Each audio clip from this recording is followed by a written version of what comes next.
الحمد لله نحمده ونستعينه ونستغفره ونؤمن به ونتوكل عليه ونعوذ بالله من شرور أنفسنا ومن سيئات أعمالنا من يهده الله فلا مضل له ومن يضلله فلا هادي له ونشهد أن لا إله إلا الله وحده لا شريك له ونشهد أن سيدنا وسندنا ونبينا وشفيعنا وحبيبنا ومرشدنا ومولانا محمدا عبده ورسوله أما بعد فأعوذ بالله من الشيطان الرجيم بسم الله الرحمن الرحيم حميم كتاب أنزلناه كتاب فصلت آياته قرآنا عربيا لقوم يعلمون بشيرا ونذيرا فأعرض أكثرهم فهم لا يسمعون صدق الله مولانا العظيم وصدق رسوله النبي الكريم ونحن على ذلك لمن الشاهدين والشاكرين والحمد لله رب العالمين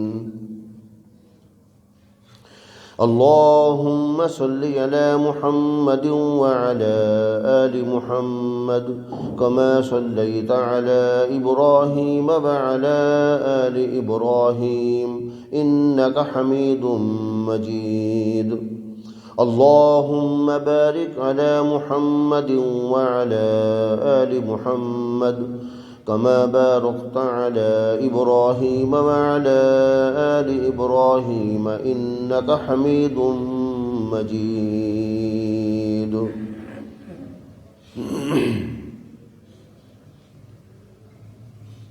محترم حاضرین،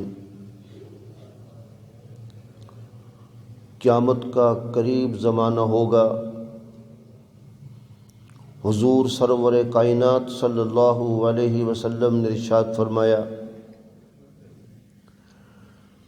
سب سے نازک اور سب سے قیمتی چیز ایمان ہوگی۔ ایمان تو ویسی قیمتی اور اہم ترین چیز ہے، لیکن فرمایا قیامت کے نزدیک وقت آئے گا لوگ اپنے ایمان ضائع کریں گے۔ کوئی بادشاہت کی وجہ سے اپنا ایمان ضائع کر دے گا، ایمان کو بیچ دے گا۔ کوئی اقتدار کی وجہ سے اپنے ایمان کو بیچ دے گا، اور کوئی وزارت کی وجہ سے اپنے ایمان کو فروخت کر دے گا، اور کوئی مال و دولت کی وجہ سے اپنے ایمان کو فروخت کر دے گا، اور کوئی عورت کی وجہ سے اپنے ایمان کو فروخت کر دے گا۔ حضور نے فرمایا علیہ الصلاۃ والسلام، بڑا نازک وقت ہوگا، سمجھیں گے ایمان والے ہیں مگر اللہ کے ہاں قیامت کے دن ایمان والوں میں نہیں ہوں گے۔ رسول اللہ صلی اللہ علیہ وسلم نے بہت سی نشانیاں بتائی ہیں قیامت کی۔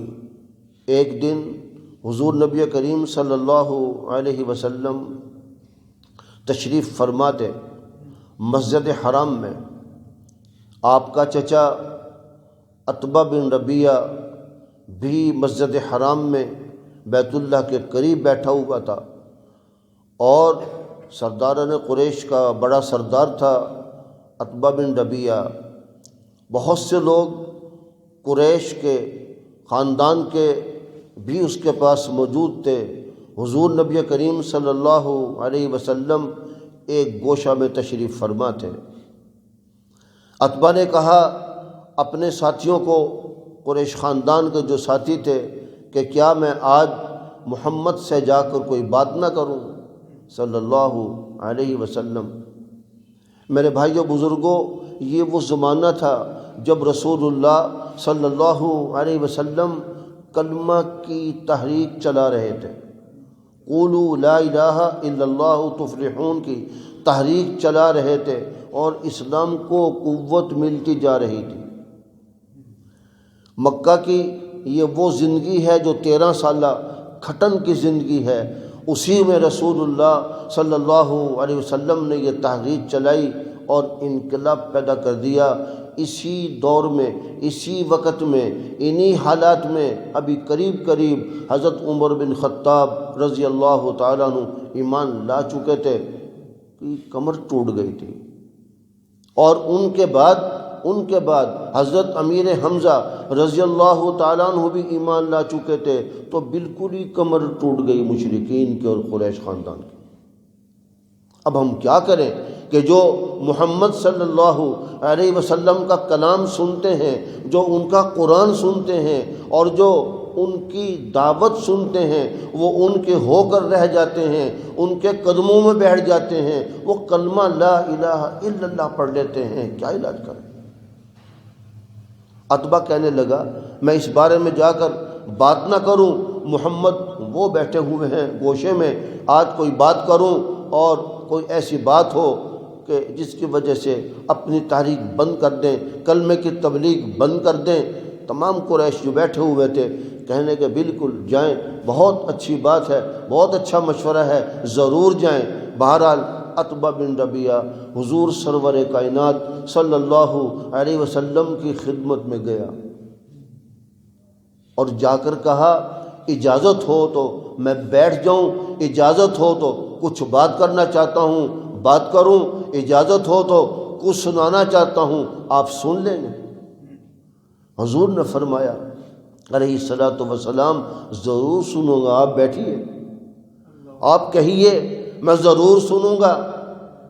میرے بھائیوں بزرگوں دوستوں، عتبہ نے پہلی بات یہ کہی محمد صلی اللہ علیہ وسلم میرے بھتیجے آپ اپنے خاندان سے الگ ہو گئے، آپ قریش خاندان سے علیحدہ ہو گئے، الگ تحریک چلا لی، ہمارا کتنا عظمت والا خاندان ہے۔ حضور صلی اللہ علیہ وسلم کا خاندان قریش خاندان ہے، پورے عرب میں نہیں پوری دنیا میں تمام خاندانوں سے سب سے افضل عرفہ عظمت والا قریش خاندان ہے۔ ہمارے نبی صلی اللہ علیہ وسلم سب سے اچھے اور سب سے زیادہ عظمت والے خاندان میں تشریف لائے، آپ الگ ہو گئے ہیں، ہمارا اتنا اچھا خاندان، آپ ہمارے اپنے خاندان سے الگ ہو گئے، آپ نے تحریک چلا لی کلمہ کی، لا الہ الا اللہ کی تحریک چلا لی، اور یہ آپ کی تحریک بڑھتی چلی جا رہی ہے، تو کسی طریقے سے آپ اس تحریک کو بند کر لیں۔ حضور صلی اللہ علیہ وسلم نے جواب نہیں دیا، آپ نے فرمایا آپ اپنی پوری بات کر لیں چچا، پھر میں اپنی بات سناؤں گا، جواب دوں گا۔ کہنے لگا اگر آپ کو بادشاہت چاہیے، یہ آپ نے تحریک اس لیے چلا رکھی ہے کہ آپ کو بادشاہت چاہیے، عتبہ کہنے لگا واللہ ہم آپ کو بادشاہ بنا دیتے ہیں، آپ بادشاہت لے لیں، یہ تحریک چھوڑ دیں۔ حضور نے فرمایا علیہ السلام اور کیا؟ عتبہ کہنے لگا دوسری میری رائے یہ ہے کہ آپ کو اقتدار چاہیے، ہم آپ کو اقتدار دے دیتے ہیں، آپ تحریک چھوڑ دیجیے۔ اب فرمایا اور کیا؟ عتبہ بن ربیعہ کہنے لگا اگر آپ کو خزانہ چاہیے، خزانے چاہیے، واللہ ہم آپ کے پاؤں میں خزانے کو ڈھیر لگا دیتے ہیں، ہم خزانوں کے ڈھیر لگا دیتے ہیں، آپ خزانہ لے لیجئے، خزانے جمع کر لیجئے، آپ تحریک چھوڑ دیجئے۔ حضور نے فرمایا اور کیا؟ کہنے لگا اگر آپ کو کوئی جنون ہے، کوئی آسیب ہیں، کوئی جنات تنگ کرتے ہیں، اس کی وجہ سے آپ نے یہ تحریک چلا رکھی ہے، جنات آپ کو تنگ کرتے ہیں، آسیب آپ کو تنگ کرتا ہے، کسی نے جادو کر دیا ہے، ہم آپ کے پاس عامل لے آتے ہیں علاج کے لیے، اس کا خرچہ ہم اٹھا لیں گے، ہم چندہ کر کے خرچہ اٹھا لیں گے، ہم آپ کا علاج کرواتے ہیں، ہم آپ کے علاج کروانے کے لیے تیار ہیں، اب تاریخ چھوڑ دیں۔ حضور نے فرمایا اور اتباع کہنے لگے بس ہماری یہ رائے ہے، ان رائےوں میں سے، ان باتوں میں سے کوئی ایک بات پسند کر لیجئے، ساری پسند کر لیجئے، ہم ساری ماننے کو تیار ہیں، آپ تحریک چھوڑ دیجئے کلمہ کی۔ حدیث میں حضور سرور کائنات صلی اللہ علیہ وسلم کے بارے میں ارشاد فرمایا، ابن کثیر نے، یہ میں نے آیت پڑھی، حامیم کتاب فصلت آیاتہ قرآنا عربیا لقوم یعلمون، یہ پوری سورت نازل ہوئی۔ حضور صلی اللہ علیہ وسلم نے بسم اللہ الرحمن الرحیم پڑھ کر سورت شروع کر دی، تلاوت شروع کر دی، حامیم کتاب فصلت آیاتہ قرآنا عربیا لقوم یعلمون، بیٹھا ہوا سنتا رہا، جب آپ پہنچے فَإِنْ أَعْرَضُوا فَقُلْ أَنذَرْتُكُمْ صَاعِقَةً مِثْلَ صَاعِقَةِ عَادٍ وَثَمُودَ۔ اس کا ترجمہ ہے کہ ان عقلی نقلی دلائل کے بعد ابھی بھی ختم نبوت کو نہیں مانتے، ابھی بھی نبی صلی اللہ علیہ وسلم کی رسالت کو نہیں مانتے، ابھی بھی قرآن کی حقانیت کو نہیں مانتے، ابھی بھی اللہ کی توحید کو نہیں مانتے، ابھی بھی تم بیست بعد الموت کو نہیں مانتے، پھر یاد رکھو تمہارا حشر وہ ہوگا جو حشر قوم سمود کا ہوا، قوم عاد کا ہوا۔ اتبا نے جب یہ آیت سنی، وسلم تلاوت کرتے کرتے یہاں تک پہنچے، اتبا یوں کر کے بیٹھ گیا، پیچھے ٹیک لگا لی، پیٹ ٹیک لگا لی، وسلم نے اپنی تلاوت کو جاری رکھا۔ اس صورت کے اندر آگے جا کر سجدہ ہے، حضور صلی اللہ علیہ وسلم نے سجدہ کیا، سجدہ والی آیت پڑھی، سجدہ کیا، اور بھی لوگ سجدے میں چلے گئے۔ حضور صلی اللہ علیہ وسلم جب سجدے سے اٹھے تو اتبا اٹھ کر واپس چلا گیا کپڑے جھاڑتا ہوا۔ جب اپنی قوم کے پاس گیا، وہ جو نوجوان اور ان کی مجلس بیٹھی ہوئی تھی، انہوں نے اتبا کا چہرہ دیکھا، کہنے لگے اتبا آج آپ کا چہرہ بدلا ہوا ہے، آج آپ کے تیور بدلے ہوئے ہیں، جب گئے تھے تو اور تیور تھے، آئے تو اور تیور ہیں، کیا بات ہے؟ خوشی کے آثار نہیں چہرے پہ، یہ مطلب ہے۔ ہم تو خوشخبری کے منتظر ہیں، خوشخبری کے منتظر ہیں کہ کوئی بات آگے پیچھے لگ کر کوئی ہو جائے گا اور آپ تحریک کو روک دیں گے اور بات کو جو ہے منوا کر آئے ہوں گے، لیکن چہرہ آج آپ کا بتا رہا ہے کہ آپ کے چہرے پہ آثار خوشی کے نہیں ہیں، خوشی کے نہیں ہیں۔ اتبا بیٹھ گیا اور بیٹھ کر کہنے لگا، میرے نوجوانوں، قریش، سرداران قریش، میں تمہارا سردار ہوں، تم میرے نوجوان ہو، تم میری قوم ہو، میری بات سن لو۔ واللہ میں آج ایسی کلام سن کر آیا ہوں محمد رسول اللہ کے منہ سے، میں نے آج تک ایسی کلام کبھی نہیں سنی، اور وہ کلام محمد کی کلام بنائی ہوئی نہیں ہے، محمد نے جنات سے سیکھی ہوئی نہیں ہے۔ کافر کہتے تھے یہ قرآن کریم اللہ کی کتاب نہیں ہے، اللہ کی کلام نہیں ہے، یہ محمد رسول اللہ کی اپنی بنائی ہوئی کلام ہے۔ ہم یقولون افترى علی اللہ کذبا، اللہ کہتے ہیں انہوں نے، وہ کہتے ہیں کہ حضور صلی اللہ علیہ وسلم نے اللہ پر افطرا باندھ لیا ہے، جھوٹ کا افطرا باندھ لیا ہے، یہ کلام اللہ کی کلام نہیں ہے، محمد رسول اللہ کی اپنی گھڑی ہوئی کلام ہے، جنات سے کہانوں سے سیکھ لی ہوگی۔ اتبا کہنے لگا یہ کلام محمد کی نہیں ہے، کسی مخلوق کی نہیں ہے، یہ کلام اللہ کی ہے، عام کلام نہیں ہے۔ ٹھنڈے ہو کر بیٹھ جاؤ، تمہیں جوش دکھانے کی ضرورت نہیں ہے، جذبات میں آنے کی ضرورت نہیں ہے۔ نوجوان قریش کے نوجوان جوش میں آئے ہوئے تھے، جذبات میں آئے ہوئے تھے۔ اتبا آپ ہمیں ایک اشارہ کریں، ہم محمد رسول اللہ کو شہید کر دیں گے۔ جذبات میں آئے ہوئے تھے۔ اتبا کہنے لگا جذبات میں آنے کی ضرورت نہیں ہے۔ قریش کے خاندان کے لوگوں نے، نوجوانوں نے یہ کہا ہم اس تحریک کو بند کر سکتے ہیں، اگر محمد رسول اللہ زبان سے اس تحریک کو بند نہیں کر سکتے، ہم ہاتھ سے کر سکتے ہیں، ہم ڈنڈے کے زور سے کر سکتے ہیں، ہم پیغمبر صلی اللہ علیہ وسلم کو شہید کر دیں گے۔ جاؤ، تم کیسے تحریک چلاؤ گے؟ عتبہ نے کہا خاموش ہو کر بیٹھ جاؤ، تمہیں جذبات دکھانے کی ضرورت نہیں۔ دو باتیں کہیں عتبہ نے نوجوانوں کو، قریش کو، سارے کافروں کو، سارے مکہ کے کافروں کو دو باتوں کا اعلان کیا۔ کہنے لگے کہ محمد رسول اللہ صلی اللہ علیہ وسلم اس تبلیغ کو لے کر آگے جائیں گے، عرب میں جائیں گے، باہر نکلیں گے۔ ابھی تو مکہ کے اندر ہیں، یہ پورا عرب بھرا پڑا ہے، پوری دنیا بھری پڑی ہے، یہ پورا عرب دیکھے گا، سنے گا، ان کی تحریک کو دیکھے گا۔ اگر تو یہ تحریک رک سکتی ہے تو عرب اس تحریک کو روک لے گا، اور تمہیں کیا مصیبت پڑی ہے اپنا منہ کالا کرنے کی؟ رک جائے گی، ہم کیوں اپنا منہ کالا کریں؟ اور اگر یہ تحریک رک نہیں سکتی، عرب نہیں رو سکتا، پوری دنیا نہیں رو سکتی، پھر تم اور میں مل کر اس کو کیسے روک سکتے ہیں؟ بیٹھ جاؤ آرام سے۔ میرے بھائیوں، حضور صلی اللہ علیہ وسلم نے یہ اپنی امت کو لاحِ عمل دیا ہے کہ کبھی بھی بادشاہت کی حرص سے ایمان فروخت نہ کر دینا۔